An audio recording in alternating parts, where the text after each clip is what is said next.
that you guys have been working together. And she said, yeah, this is her email address. So I just brought her an email saying, look, I've got an idea.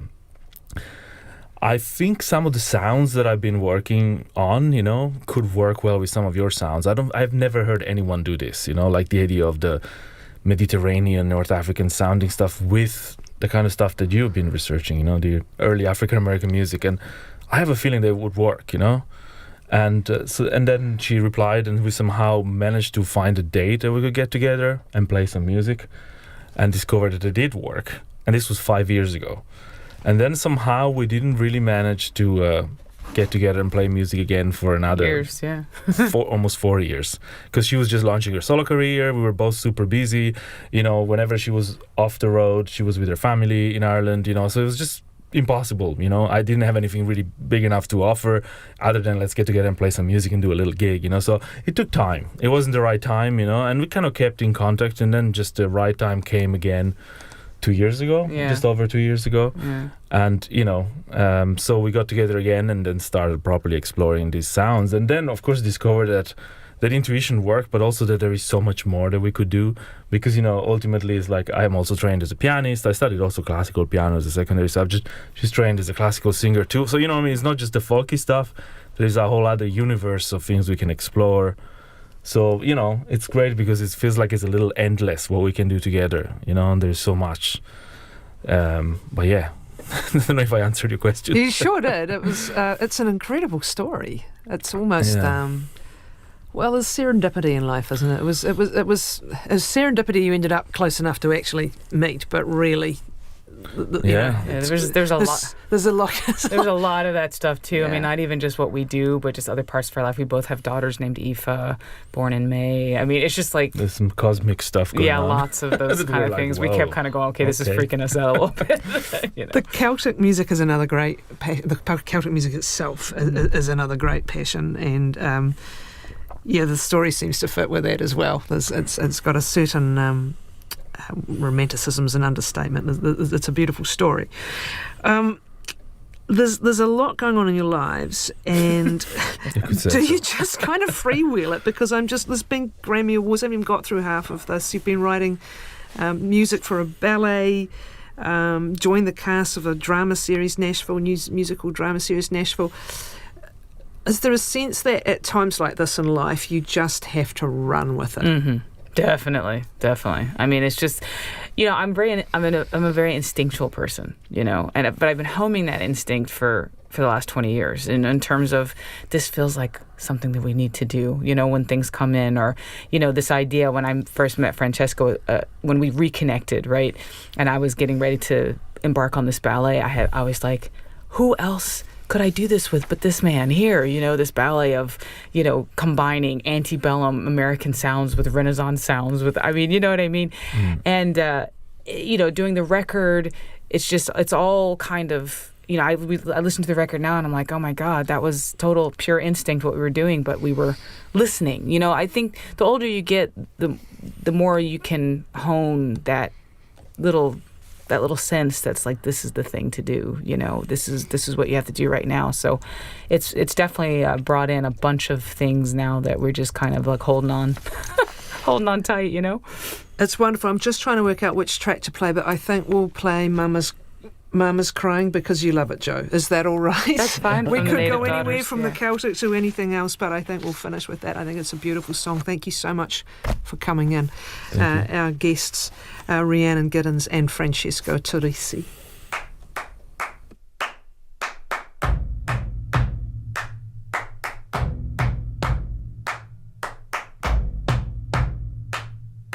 Mama's crying long, and she can't get up. Mama's crying long, and she can't get up. Mama's hands are shaking, and she can't get up. Mama's hands are shaking, and she can't get up. Mama's running hard from the boss's man. Mama's running hard from the boss's man. Called her anyway, the boss's man. Called her anyway, the boss's man. They lie on the ground again and again. They lie on the ground again and again. I can hear her screaming again and again. I can hear her screaming again and again. Mama's crying long, and she can't get up. Mama's crying long, and she she can't get up, Mama's hands are shaking. and she can't get up, Mama's hands are shaking. and she can't get up. It was late at night. When she got the knife, It was late at night. when she got the knife, She went to his room. when she got the knife, She went to his room. when she got the knife. Mama's dress is red. It was white before, Mama's dress is red. it was white before, Lift it up and see. it was white before, Lift it up and see. it was white before. Mama's crying long. And she can't get up, Mama's crying long. and she can't get up, Mama's hands are shaking. and she can't get up,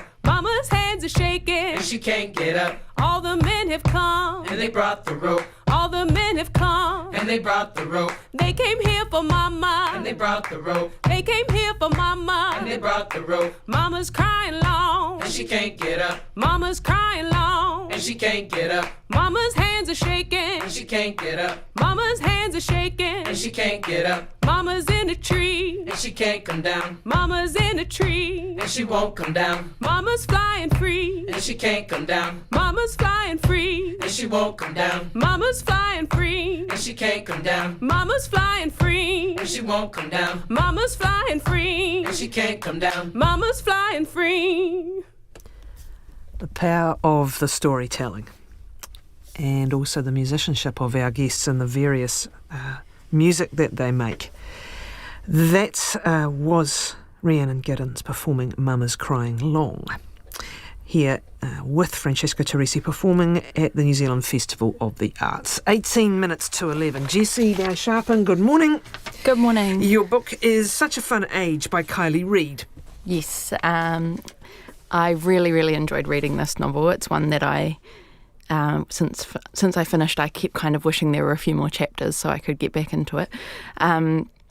It is Kylie Reid's first novel, and she described it as being a comedy of good intentions, which I think is a really good way of summing things up. But when you hear the premise, you might wonder how it could be called a comedy, because the first chapter begins with a young black woman, Amira, who gets called by the wealthy white employers she has who she babysits for, and they have an emergency, and even though it's late at night, they want her to take their toddler just down the road to the grocery shop while they sort something out. And while there, she gets accused of by a customer and a security guard of kidnapping the child, and this gets sorted out when she calls her employer and he comes down to the shop.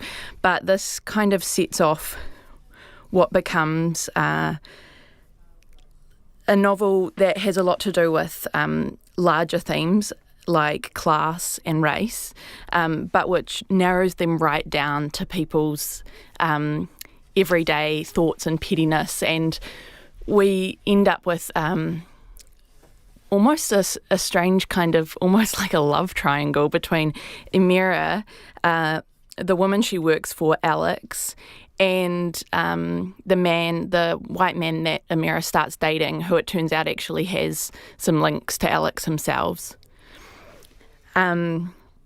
So the three of them are the main characters that we hear about, and Alex and Kelly kind of are almost in competition with what they say. They're trying to protect Amira, but they're basically trying to prove which of them is least racist.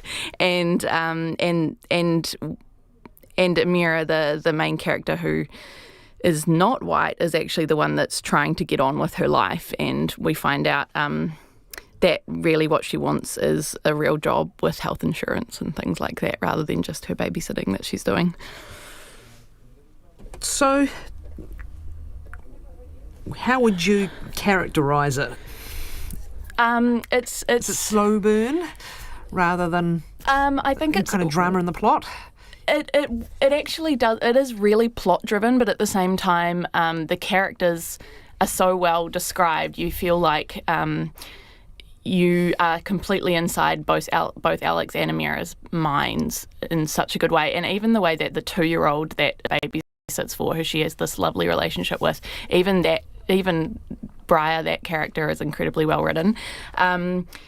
So I think she's done a really good job of it being well written, but also incredibly gripping. The plot is like quite fast paced, and I think lots of people have described it as being cringe and uncomfortable because of some of the things, but it's also hilarious. I think it's a really good combination of things.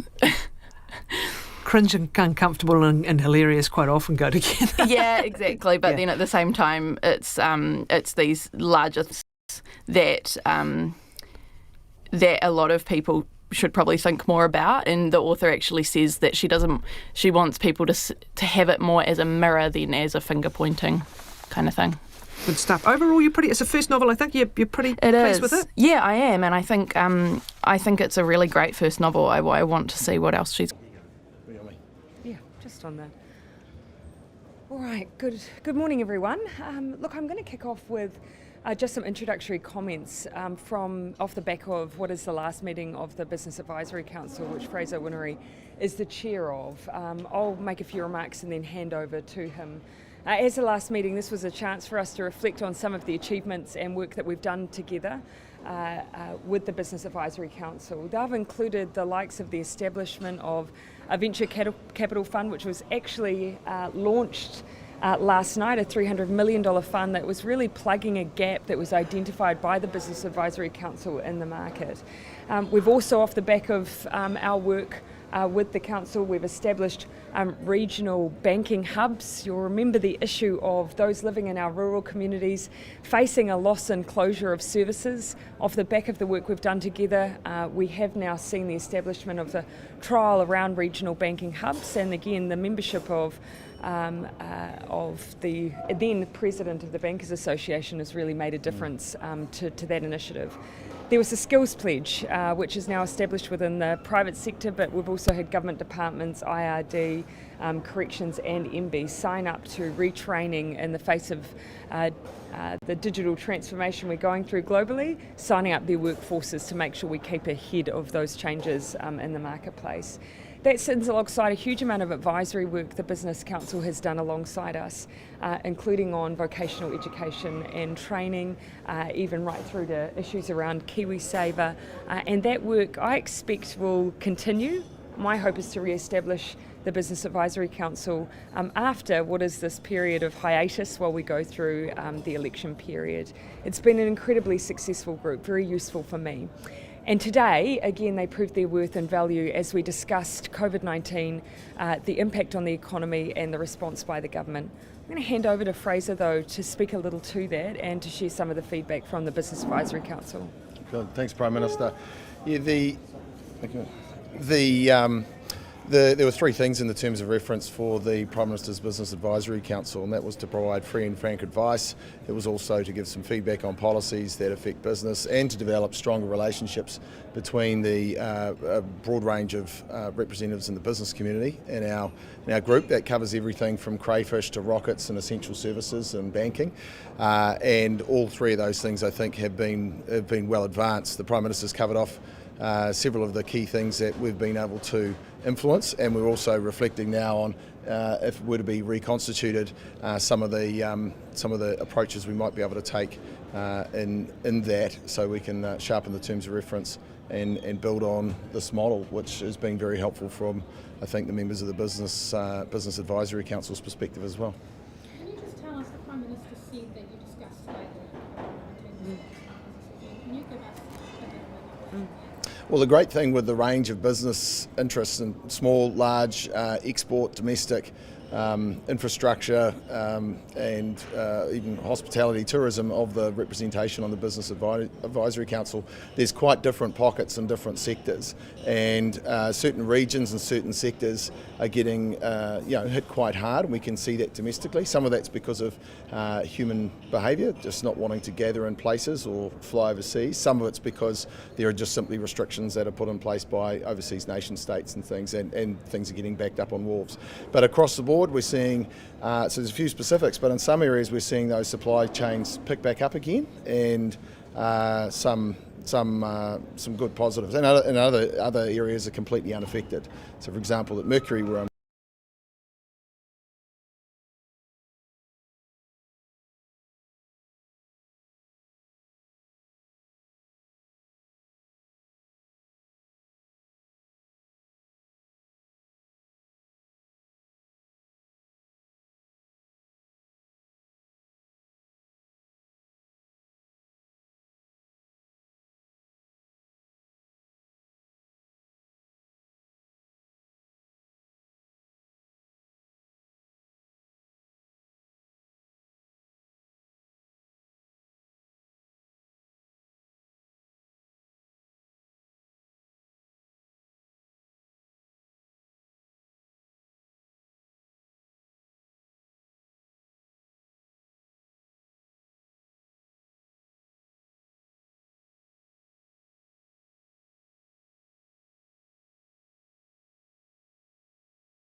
and Tina's round olive face divides in a beam.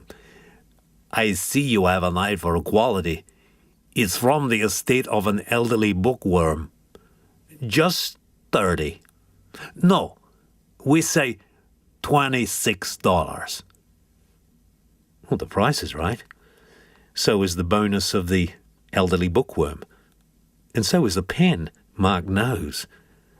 But suddenly he decides